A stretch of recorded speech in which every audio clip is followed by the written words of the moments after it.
Hello everyone, स्वागत करती हूँ आपका मेरी एक और नई वीडियो में। आज की इस वीडियो में हम पढ़ने वाले हैं क्लास 9th का चैप्टर वर्क एंड एनर्जी। हम इस चैप्टर को 3 पार्ट में डिवाइड करके पढ़ेंगे। एक बार हम पढ़ेंगे वर्क, फिर हम पढ़ेंगे एनर्जी और लास्ट में हम पढ़ेंगे पावर के बारे में। लेट ना करते हुए आइए हम शुरू करते हैं वर्क से अपने चैप्टर को। वर्क बहुत ही फैमिलियर टर्म है, आप इसके बारे में पहले भी सुन चुके होंगे। वर्क का मतलब होता है काम, कोई भी काम। तो आपके लिए पढ़ना, आप पढ़ते होंगे, आप वीडियोस देखते होंगे, तो आपके लिए ये भी क्या है, एक काम है। लेकिन फिज़िक्स के टर्म में इसको काम नहीं कहा जाता। काम होना तभी कहा जाता है जब आप किसी भी बॉडी पर फोर्स अप्लाई करें और आपके फोर्स अप्लाई करने से कोई भी बॉडी डिस्प्लेस हो जाए। फॉर एग्ज़ाम्पल, मेरे पास ये पेन है। अगर मैं इस पेन पर फोर्स लगाती हूँ और मेरे फोर्स लगाने से मेरा ये पेन डिस्प्लेस हो रहा है, मूव कर रहा है, इट मीन्स इस पेन के ऊपर कुछ ना कुछ काम हो रहा है। फिज़िक्स के टर्म में काम होना तभी माना जाएगा यदि फोर्स लगाने से बॉडी डिस्प्लेस हो जाए। अगर मैं आपको एक भारी सा पत्थर उठाने के लिए बोलूँ और आप उस पत्थर को नहीं उठा पाए, आप डेफिनेटली थक जाएंगे, आपकी एनर्जी कंज्यूम होगी, शायद आपको पसीना भी आ जाए, लेकिन फिर भी उसको फिज़िकल टर्म्स में काम हुआ नहीं कहा जाएगा। जब आप पत्थर को हिला पाएँ, जब आप उस पत्थर को डिस्प्लेस कर पाएँ, तभी काम हुआ कहा जाएगा। तो हम लिखते हैं फिज़िक्स की टर्म में इसकी definition, work is said to be done. Work is said to be done, ऐसा कहा जाएगा कि काम हुआ है if body get displaced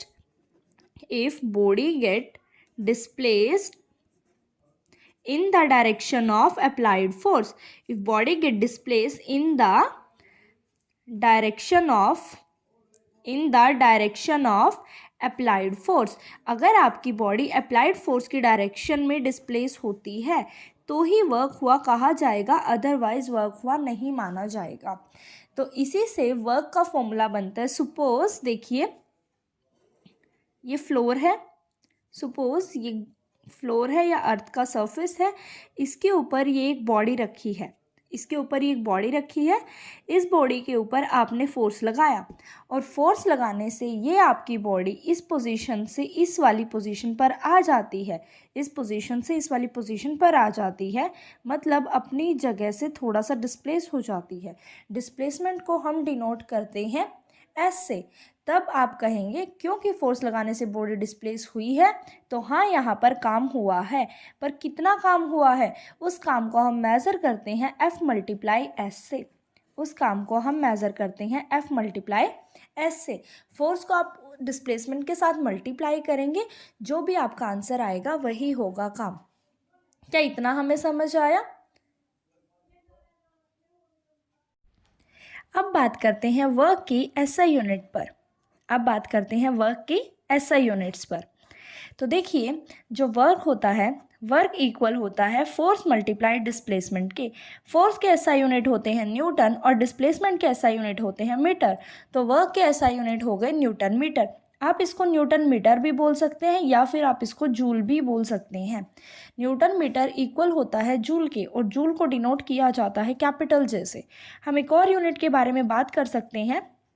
अगर आपको पहले से पता है तो इसको हम सीजीएस यूनिट बोलते हैं या फिर आप इसको अदर यूनिट बोल लीजिए। सीजीएस यूनिट के अकॉर्डिंग जो फोर्स होता है, फोर्स को हम मेज़र करते हैं डाइन में, जबकि डिस्प्लेसमेंट को हम मेज़र करते हैं सेंटीमीटर में। तो जो डाइन और सेंटीमीटर है ये मिलकर बन जाता है अर्ज, तो हम इसको अर्ज भी बोल सकते हैं। तो इसकी दूसरी यूनिट क्या हो गई, अर्ज हो गई। वर्क जो है वो कैसी क्वांटिटी है, स्केलर क्वांटिटी है। वर्क जो है वो किस प्रकार की क्वांटिटी है, स्केलर क्वांटिटी है। हम इसमें सिर्फ इतनी बात करते हैं कि काम हुआ है या नहीं हुआ है तो काम कितना हुआ है। यहाँ हमें डायरेक्शन से कोई लेना देना नहीं होता। हालांकि इसके पीछे एक रीज़न होता है जो आप हायर क्लासेस में आने के बाद, 11th क्लास में आने के बाद समझेंगे। अभी आपको वेक्टर मल्टीप्लिकेशन की समझ नहीं होगी, तो इसीलिए हम इसको डायरेक्ट याद रखेंगे कि वर्क जो है वो कैसी क्वांटिटी होता है, स्केलर क्वांटिटी होता है। इतना हमें समझ आया? तो चलिए, अब कभी भी अगर आपको क्वेश्चंस मिल जाते हैं कि किसी भी बॉडी पर फोर्स लगाया जाता है, सपोज किसी भी बॉडी पर फोर्स लगाया जाता है 10 न्यूटन, और 10 न्यूटन फोर्स लगाने से आपकी बॉडी डिस्प्लेस हो जाती है सपोज 2 मीटर, तो वर्क कितना होगा? तो वर्क होगा F मल्टीप्लाई S, मतलब 10 multiply 2, it is 20 newton, sorry 20 newton metre. तो ये हो जाएगा 20 जूल आपका आंसर। अभी आपको यहाँ तक ही नहीं करना, आपको एक और फॉर्मूले का पता होना चाहिए। वर्क का एक फॉर्मूला होता है, देखिए आपको ये तो पता ही होगा कि फोर्स जो है वो वेक्टर क्वांटिटी होता है, फोर्स जो है वो वेक्टर क्वांटिटी होता है, और डिस्प्लेसमेंट वो भी एक वेक्टर क्वांटिटी है। जो वेक्टर क्वांटिटीज़ होती है, मतलब जो डायरेक्शन डिपेंडेंट क्वांटिटीज़ होती हैं, उनको हम इस तरीके से मेंशन करते हैं। और अगर हम इनको इस तरीके से मेंशन करते हैं तो बच्चे अभी आपको वेक्टर की मल्टीप्लिकेशन नहीं पढ़ाई गई, इसीलिए आप इसको डायरेक्ट करेंगे। हम इसको ऐसे भी लिख सकते हैं, फोर्स की वैल्यू, डिस्प्लेसमेंट की value and cos of theta, where theta is what. अभी आपको ये चीज़ क्रैम करनी पड़ सकती है, यहाँ पर एरो है, एरो मतलब vector quantities, F S cos theta. Vector की मल्टीप्लिकेशन को हम खोलकर इस तरीके से लिखते हैं, where theta is what, theta is angle between force and displacement. ये वाला फॉर्मूला आप तब यूज़ करेंगे जब आपको फोर्स और डिस्प्लेसमेंट के बीच कोई एंगल दिया होगा, अदरवाइज आप डायरेक्ट यूज़ करेंगे work is equal to force times displacement.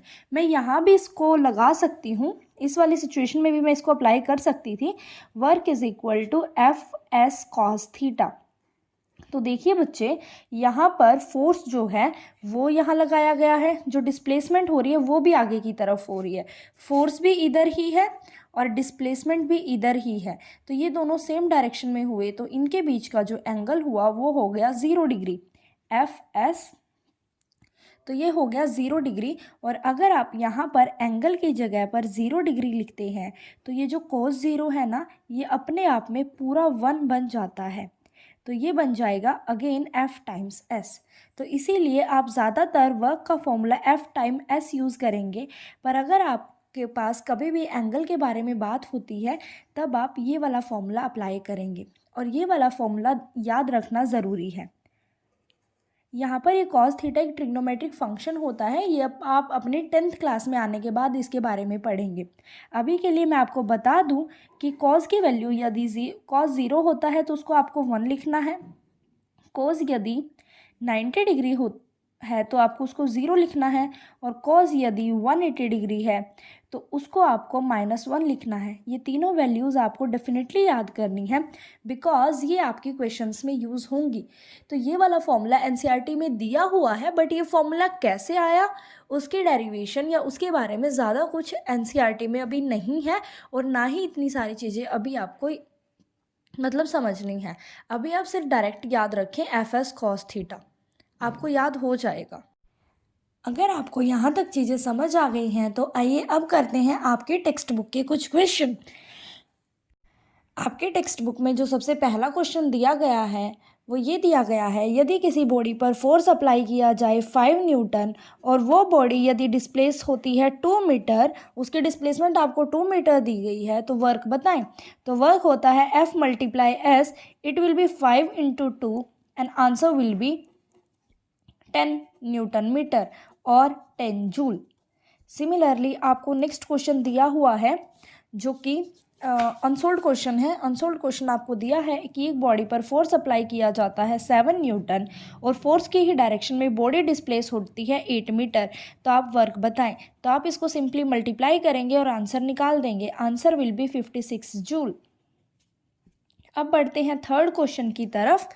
जो हमें थर्ड क्वेश्चन दिया हुआ है, हमें बोला गया है कि कोई भी कूली मजदूर एक सामान है जो कि 1.5 केजी का सामान है, 15 केजी का सामान है, एक 15 केजी का सामान है, वो सामान को नीचे से उठाकर अपने सिर के ऊपर रखता है और नीचे से उठाकर अपने सिर पर रखने में उसका जो सामान है वो 1.5 मीटर डिस्प्लेस होता है, मतलब 1.5 मीटर डिस्प्लेस होता है। तो आपको वर्क बताना है। देखिए, वर्क का फॉर्मूला है फोर्स मल्टीप्लाई डिस्प्लेसमेंट, और यहाँ पर मुझे फोर्स नहीं गिवन, तो मैं लिख सकती हूँ mass into acceleration into displacement. और बच्चे, जब भी अपवर्ड या डाउनवर्ड मोशन होता है तब हम एक्सेलरेशन की वैल्यू लेते हैं g, जो कि होती है 10 मीटर पर सेकेंड स्क्वायर। तो इसीलिए आप यहाँ पर मास लिखेंगे 15, एक्सेलरेशन लिखेंगे 10 और डिस्प्लेसमेंट जो कि दी हुई है 1.5। तो 15 मल्टीप्लाई 10 मल्टीप्लाई 1.5, पॉइंट हटाएंगे तो बाई में 10 और 10 से 10 गया, तो 15 multiply 15 it will B 225 joule. चलिए आगे बढ़ते हैं। अब आता है हमारा पहला क्वेश्चन, इन टेक्स्ट का पहला क्वेश्चन।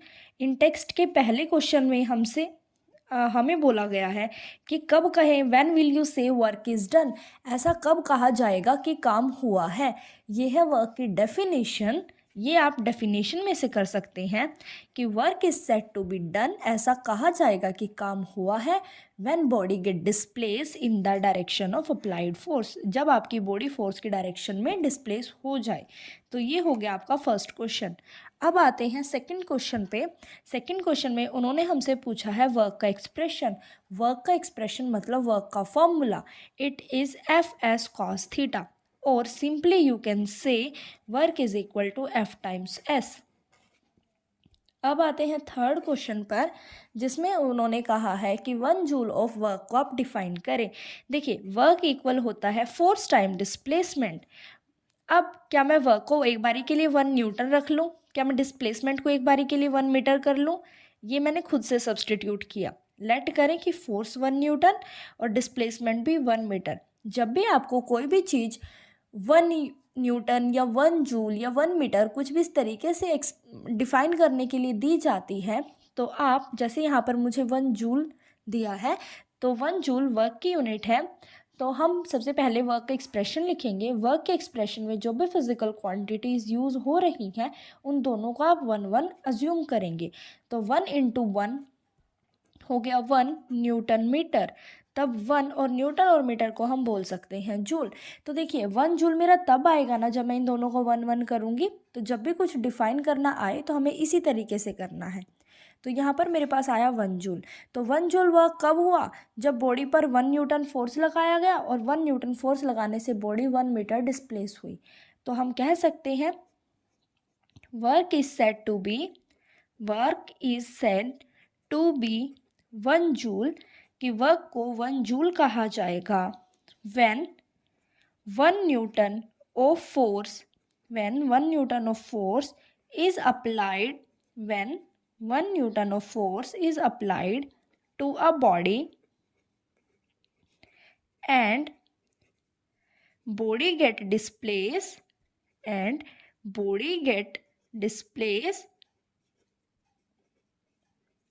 through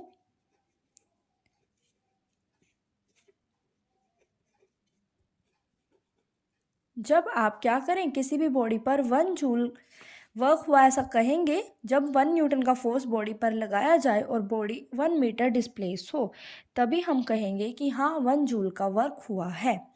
इतना हमें समझ आया। आइए अब आते हैं हम फोर्थ क्वेश्चन पर।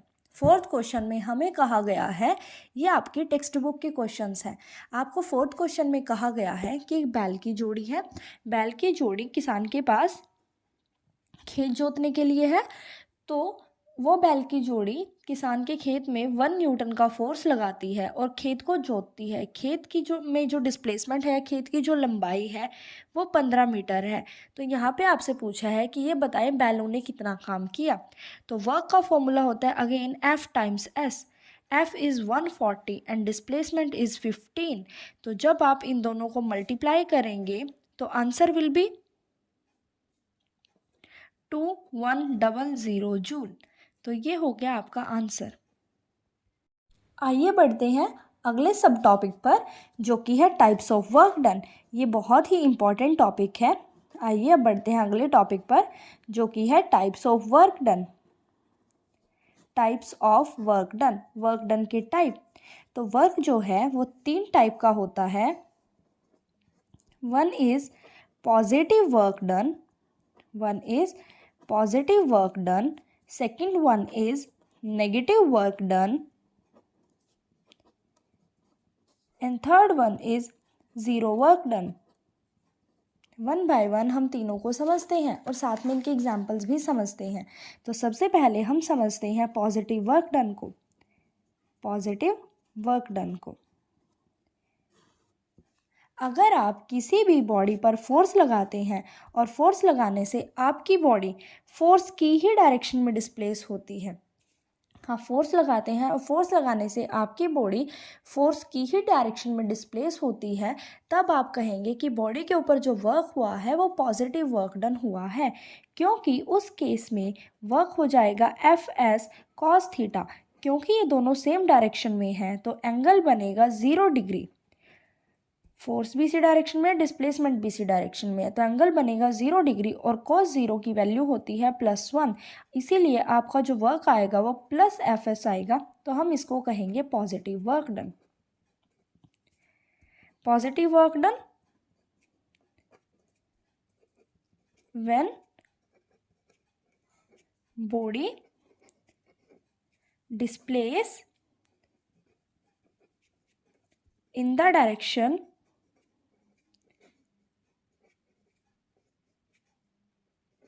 Direction of force. इसके आप कोई भी एग्जाम्पल ले सकते हैं कि आप किसी पुश कर रही हैं, पुल कर रहे हैं, पुश या पुल कर रही हैं किसी चेयर को।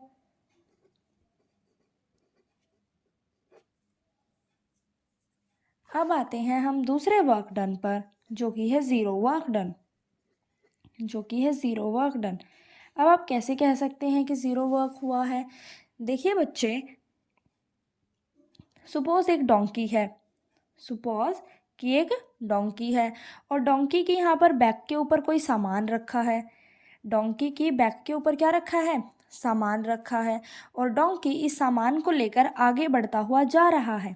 अगर ये जो डोंकी है ये आगे बढ़ता हुआ जा रहा है तो डोंकी की जो डिस्प्लेसमेंट है वो आगे की तरफ है, सामान की डिस्प्लेसमेंट भी आगे की तरफ है। सॉरी, बट डोंकी की पीठ के ऊपर फोर्स लग रहा है, मतलब डोंकी की जो बैक है उसके ऊपर वेट लग रहा है। इसका मतलब डोंकी ने जो फोर्स लगाई हुई है वो अपवर्ड डायरेक्शन में लगाई होगी। तो फोर्स हो गई अपवर्ड डायरेक्शन में और डिस्प्लेसमेंट हो गई आगे की तरफ। इसीलिए फोर्स और डिस्प्लेसमेंट में एंगल बनता है 90 डिग्री। और जब हम वर्क का फॉर्मूला लगाते हैं एफ एस कॉस थीटा, तो यहाँ पर एंगल बन रहा है 90 डिग्री। तो एफ एस कॉस 90 और कॉस 90 की वैल्यू होती है 0। और यहाँ पर डोंकी थकते हुए भी यहाँ पर वर्क कितना माना जाएगा? 0 माना जाएगा। क्या आपको ये समझ आया? आइए इसको हम एक और एग्जाम्पल के साथ समझते हैं। इसमें एक और बहुत ही इम्पॉर्टेंट एग्जाम्पल के साथ हम समझते हैं। अभी रिसेंटली हमारे इंडिया ने चंद्रयान लॉन्च किया है। चंद्रयान यहाँ से जाने के बाद हमारे मून के चारों तरफ घूमेगा और मून के बारे में लगातार जानकारी हम लोगों को देगा। तो एक बार चंद्रयान को यहाँ से भेजने में फ्यूल की रिक्वायरमेंट हुई, तो क्या जब वो मून के चारों तरफ हमेशा घूमता रहेगा तो क्या वो घूमने के लिए उसको फ्यूल की रिक्वायरमेंट होगी? तो बिल्कुल भी नहीं होगी। आइए समझते हैं कैसे नहीं होगी। देखिए, ये जो सैटेलाइट है मतलब चंद्रयान है, सपोज हम इसको चंद्रयान बोलते हैं, जैसे कि हमारा चंद्रयान 3 है, ये चंद्रयान 3 कुछ इस तरीके से घूमेगा। ये चंद्रयान 3 कुछ इस तरीके से मून के चारों तरफ घूमता होगा और मून इसको अपने से दूर नहीं जाने दे रहा, बिकॉज मून ने इसके ऊपर लगाया होता है ग्रेविटेशनल फोर्स। मून कोई भी चीज़ है, ग्रेविटेशनल फोर्स हमेशा अपने सेंटर की तरफ लगाती है। तो मून ने चंद्रयान को अपने सेंटर की तरफ खींचा हुआ है, नहीं तो ये इसका ऑर्बिट छोड़ के भाग जाता ना। तो ये देखिए, चंद्रयान घूम रहा है ऐसे, जा रहा है वो ऐसे, उसकी डिस्प्लेसमेंट है ऐसे, और ग्रेविटेशनल फोर्स उस पर लग रहा है मून के सेंटर की तरफ। तो एंगल यहाँ पर हो गया 90 डिग्री।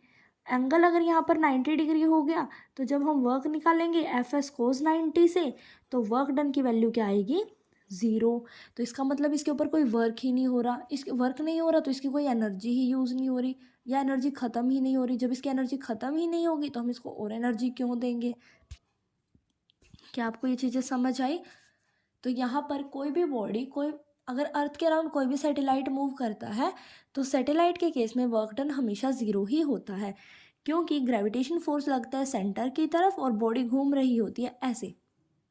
तो उसकी जो डिस्प्लेसमेंट होती है वो होती है ऐसे, या तो ऐसे ऐसे ऐसे और फिर ऐसे। तो ग्रेविटी लग रही होती है सेंटर में, एंगल हो जाता है 90 और कॉस 90 ज़ीरो, तो फिजिकल वर्क भी कितना होगा, zero. Now let's come to the third point, that is negative work done. What is this, negative work done. Negative work done कब होगा। अच्छा देखिए, जैसे आप ना सीढ़ियाँ चढ़ते हैं, जैसे आप सीढ़ियाँ चढ़ते हैं, जब आप सीढ़ियाँ चढ़ रहे होते हैं, ये देखिए जब आप सीढ़ियाँ चढ़ते हैं तो ग्रेविटेशनल फोर्स कहाँ लग रही है, नीचे। आप लोग जा रहे हैं ऊपर, आपका जो डिस्प्लेसमेंट है वो है ऊपर और ग्रेविटेशनल फोर्स लग रही है नीचे।